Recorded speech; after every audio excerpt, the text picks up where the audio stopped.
Today's update for Battlefield 6 is frankly incredible. Cairo Bazaar, one of my favorite Battlefield maps of all time, is back as Cairo Bazaar. It's been remade from the ground up with an insane level of fidelity, some of the most intense destruction I've seen in a Battlefield game, and some good old-fashioned objective choke points. It's everything I love about the original map while cutting out a lot of what I didn't love about it. It's just a straight upgrade. On top of that, DICE have added another weapon to unlock, the PP-19 SMG. Unfortunately, it's, well, as far as I can tell, kinda awful. I don't know, maybe there's a secret unlock for it that makes it not awful at some point, but yeah, it's not great from the get-go. There's also the return of Obliteration, and while it was never my favorite mode or anything in Battlefield 6, it's delivering some of the most cinematic and epic battles that I've experienced in the game since launch. Clearly, we have a lot to talk about today, so let's get into it. So Cairo Bazaar is a complete overhaul of Cairo Bazaar. DICE have gone through the entire map and made pretty substantial tweaks to the layout, the general cover, destruction, and frankly a lot more. It feels like much more of a war-torn map this time around, with tons of debris and bombed out vehicles everywhere. DICE have also done a great job of utilizing debris and other set dressing that fits the theme of the map while also using it to break up some of the sight lines that could give players just an insane advantage over other teams.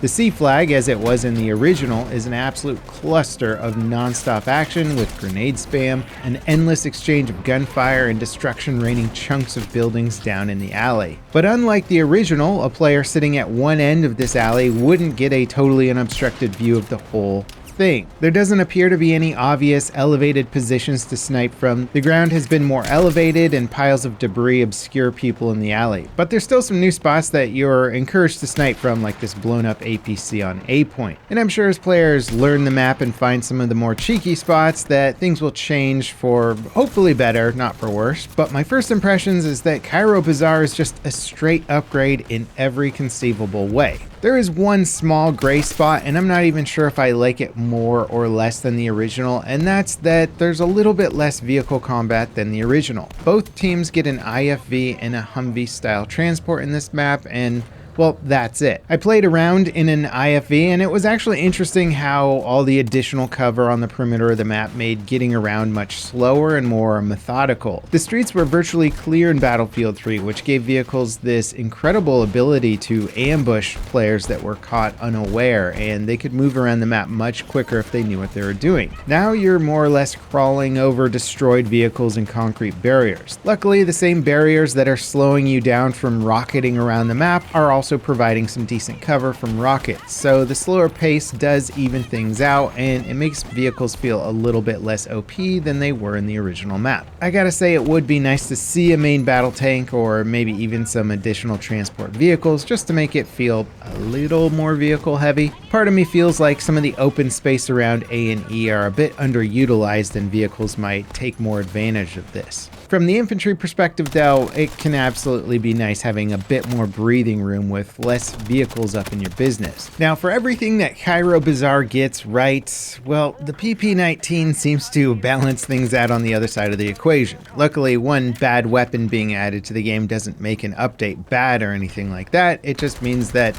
maybe you're not going to be looking forward to this weapon as much as you might have been. This gun is based on the PP Bison and is often one of the more fun bullet hose style guns in Battlefield. Unfortunately, this version of it is an absolute pea shooter. As soon as I equipped it, I felt massively disadvantaged. You need to be pretty much perfectly on target to go head to head with seemingly any other gun in the game. To make matters worse, the gun's iconic drum magazine is one of the last unlocks you get for this weapon, and it's an insane 45 points just to equip it. The whole appeal of the low damage SMG like the PP-19 is that it offsets the low damage with a massive magazine, which can make it fun. But the way it's configured by default feels like you're just starting off with a massive handicap that you're going to have to grind through for a long long time just to find out if you even like this gun with its normal magazine that you would expect it to run with. Comparing that to the M16A4, which also recently launched, that thing felt great right out of the gate. And I don't want the PP19 to like utterly dominate or anything, it just felt like I was losing fights because of my weapon of choice, even in close quarters where the gun is supposed to shine. Anyway, if you're able to unlock the massive magazine for this thing, maybe you can let us know in the comments if it's good after you put in all the work, because I gotta say I'm not particularly inclined to grind through it.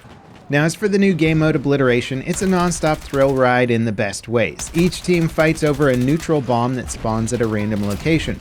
The first team to blow up 3 MCOMs with the bomb wins, and every match I've played had both teams constantly angling for the bomb or fighting over an MCOM. I played a match on Gold Mud Railway, and it was some of the most intense action that I've seen on the map so far. There were vehicles on land and in the air constantly buzzing around the objectives, causing all those classic moments where you get a kill on an infantry player and then a vehicle comes out of nowhere to back you up against the rest of their squad. Meanwhile, there's explosions from jets dropping bombs all over the place, and the helicopters are raining down non-stop minigun fire.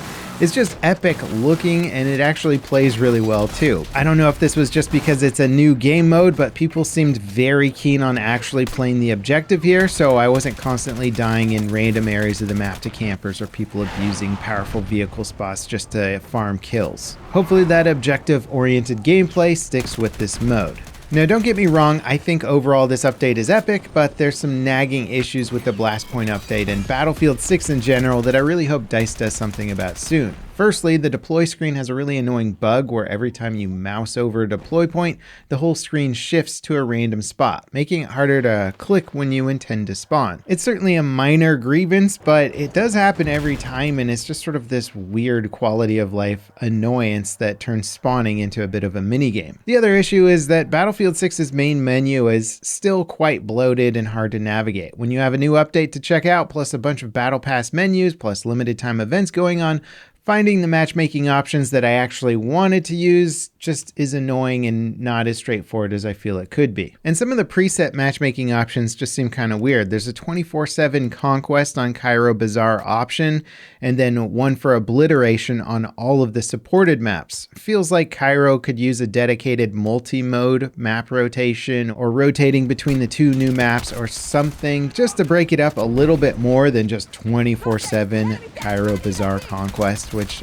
even with new maps gets old when you're playing them over and over and over. That said, it's certainly not enough to dissuade me from jumping back into Battlefield 6 and enjoying the new map content. DICE has been knocking it out of the park with their first updates to the game. I was quite concerned that they weren't going to be delivering a lot of great maps, but they seem to have figured out the formula, and they are now delivering a ton of consistently solid maps, and it's fun. The rotations overall, when you get into those bigger map rotations, mean that we're getting a lot more quality maps every single time, and it's just a welcome shift. And while I still don't love getting one map updates at a time, I do think that DICE has delivered enough content to keep players entertained until Season 4. And this latest season has actually made me realize just how important the map quality is for just the fun factor in Battlefield 6. I'm having way more fun on Gold Mud and now Cairo Bazaar than I think I've ever had in Battlefield 6. They make the game feel so much more like that classic Battlefield experience that I just simply wasn't getting at launch. The maps are beautiful, they play well, they're DICE firing on all cylinders and showing players how good a Battlefield game can actually be.